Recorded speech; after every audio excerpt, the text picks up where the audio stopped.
ദിവ്യയെ സംരക്ഷിക്കാനും ദിവ്യയെ ജാമ്യത്തിലിറക്കാനും CPM-ന്റെ നേതാക്കന്മാരും വനിതാ നേതാക്കളും മത്സരിച്ചാണ് പോയിക്കൊണ്ടിരിക്കുന്നത്. പല രീതിയിലുള്ള ആരോപണങ്ങളും അവരെക്കുറിച്ച് പറഞ്ഞു ആലോചിക്കണം. എന്നാൽ ഇപ്പോൾ എന്താ പറഞ്ഞിരിക്കുന്നത്? മുഖ്യമന്ത്രി കഴിഞ്ഞ ദിവസം പാർട്ടിയുടെ കണ്ണൂർ ജില്ലാ സമ്മേളനത്തിൽ വെച്ച് വളരെ വ്യക്തമായി പറഞ്ഞു, PP ദിവ്യ തെറ്റ് ചെയ്തിട്ടുണ്ടെങ്കിൽ ശിക്ഷ അനുഭവിക്കണം.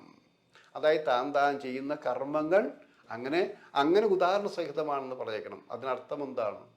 താൻ തെറ്റ് ചെയ്തവരെ ഒരു കാരണവശാലും സംരക്ഷിക്കയില്ല എന്ന് വീണ്ടും അടിവരയിട്ടുകൊണ്ട് മുഖ്യമന്ത്രി പറഞ്ഞു കഴിഞ്ഞു.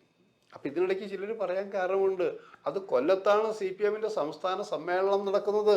മാർച്ച് മാസത്തിൽ സംസ്ഥാന സമ്മേളനം നടക്കുമ്പോൾ മുഖ്യമന്ത്രി ഇങ്ങനൊരു തീരുമാനം എടുത്തില്ലെങ്കിൽ സമ്മേളനത്തിൽ വലിയ ബഹളം വയ്ക്കും.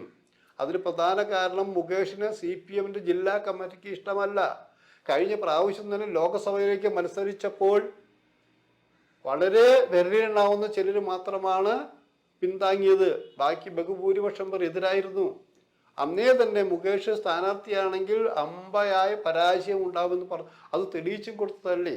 MLA ആയിരിക്കുന്ന ഒരാളെ ഇത്രയും ആരോപണം ഉള്ളപ്പോൾ തന്നെ എന്തിനാണ് വീണ്ടും മത്സരിപ്പിച്ചത്?